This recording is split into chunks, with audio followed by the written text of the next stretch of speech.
जय हिंद दोस्तों। पिछले क्लास में हम लोगों ने तुर्कों के आक्रमण को पढ़ा है और उसका कुछ भाग रह गया था, तो उसके बारे में अब हम लोग देख रहे हैं। ठीक है, तो हम लोगों ने मोहम्मद गजनवी के बारे में पढ़ लिया था। अब उसके मोहम्मद गजनवी के आक्रमण के प्रभाव को थोड़ा सा पढ़ेंगे और समझेंगे कि मोहम्मद गजनवी ने जब उसका भारत पर आक्रमण हुआ, जब उसके आक्रमण का क्या भारत के राजनीति पर, अर्थव्यवस्था पर क्या पड़ा, क्या बोले भारतीय राजाओं को जब उसने पराजित किया, कौन, मोहम्मद गजनवी ने जब भारतीय राजाओं को पराजित किया तो यह भारतीय राजनीति की कमजोरी को उजागर कर दिया कि यहाँ के जो भारत के जो राजा हैं, जो महाराजा हैं, इनमें वो क्षमता नहीं है जो विदेशी आक्रमणों को झेल पाए।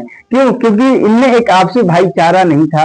ये कुछ अपने क्षेत्र के लड़ते थे, कोई दूसरे क्षेत्र के लड़ता था। इनमें आपसी सहयोग या आपसी संबंध सही नहीं थे।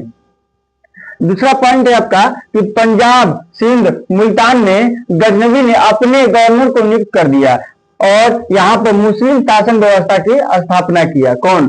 मोहम्मद गजनवी ने क्या किया कि जो जीते हुए भाग थे, सिंध था, मुल्तान था और पंजाब था, यहाँ पे उसने क्या किया, अपने गवर्नर को नियुक्त कर दिया कि तुम यहाँ रहोगे, तुम यहाँ का देखरेख करोगे, सारा चीज तुम्हारे ही अंदर होगा। नेक्स्ट पॉइंट है कि भारत में विदेशी आक्रमण का द्वार खोल दिया। कौन? मोहम्मद गजनवी ने भारत में विदेशी आक्रमण का द्वार खोल दिया। मतलब विदेशी भी देखने लगे कि मोहम्मद गजनवी वहां पे जीत लिया है और वहां पे शासन व्यवस्था कायम कर दिया, वहां पे अपने गवर्नर को नियुक्त कर दिया है, तो धीरे धीरे सारे विदेशी भारत आने लगे।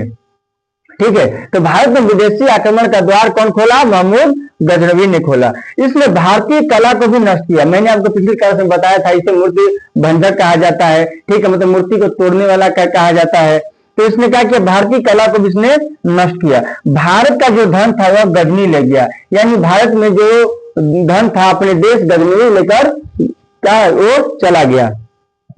अब आते पढ़ते हैं मोहम्मद गौरी के बारे में। मोहम्मद गौरी जो है 1149 से लेकर 1206 तक शासन किया। ठीक है, 12वीं शताब्दी के मध्य में, ठीक है, 12वीं शताब्दी के मध्य में गौर वंश का उदय हुआ था।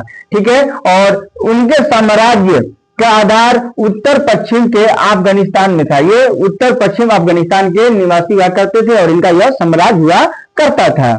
1173 ईस्वी में, यानी 1173 ईस्वी में शहाबुद्दीन मोहम्मद गौरी ने गौर का शासक बना और 1175 ईस्वी में इसने मुल्तान पर आक्रमण किया। ठीक है, कौन? मोहम्मद गौरी ने मुल्तान पर आक्रमण किया।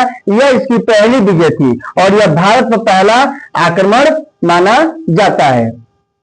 1178 में, ठीक है, 1178 ईस्वी में इसने राजस्थान पर आक्रमण किया, किंतु यहाँ पर इसने इसके जो शासक थे भीम द्वितीय के द्वारा बुरी तरह से हार का सामना करना पड़ा और यह पराजित हुआ और यह तुर्क आक्रमणकारियों की पहली पराजय थी। ठीक है, ये तुर्कों की पहली पराजय कब हुई थी?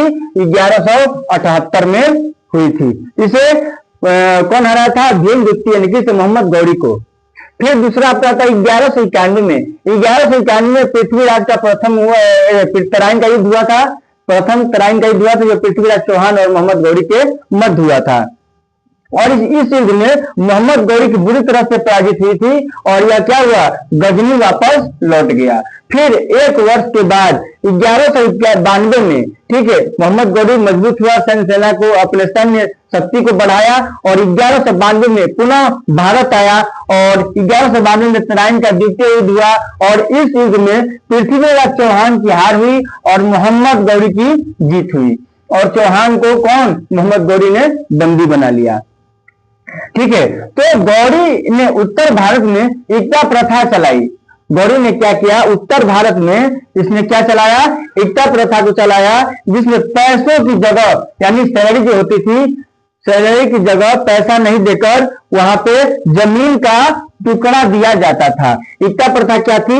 जमीन का टुकड़ा देना। एकता प्रथा क्या थी? सैलरी के बदले यानी पैसों के बदले सैनिकों को जमीन का टुकड़ा देना, यह क्या कहलाई? एकता प्रथा।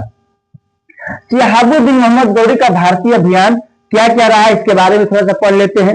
पहला, इसने 1175 इसमें मुल्तान पर आक्रमण किया, जिसमें करमाती वंश का शासन था। दूसरा, 1178 ईस्वी में गुजरात पर आक्रमण किया और यहाँ शासक भीम द्वितीय था। 1181 ईस्वी में पंजाब पर आक्रमण किया। यहाँ का शासक खुसरो मलिक हुआ करता था।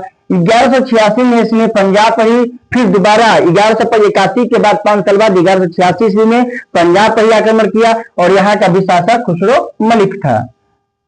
1191 ईस्वी में तराइन का प्रथम युद्ध हुआ, किसके बीच? पृथ्वीराज चौहान के मध्य हुआ।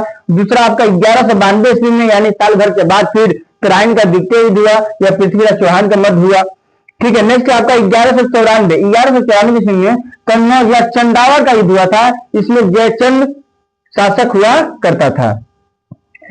1195 ईस्वी में भयानक आक्रमण हुआ और यहाँ का राजा कौन था? कुमार पाल था। नेक्स्ट आपका 1205 ईस्वी में इसे खोखरों का युद्ध जो हुआ जो पंजाब के जो थे खोखरों का युद्ध हुआ और ठीक है इन्हीं के मध्य हुआ था। तो ये हमारा मोहम्मद गौरी के द्वारा ये जो भारतीय अभियान थे हम लोगों ने इतना पढ़ा और समझा। अब आते हैं कि मोहम्मद गौरी के सेनापति भी हुआ करते थे। तो सेनापतियों के द्वारा जो विजय जो क्षेत्र हुआ करते थे वो कौन कौन थे? तो आपको मैं बता दूं कि मोहम्मद गौरी के सेनापति 2 हुआ करते थे। एक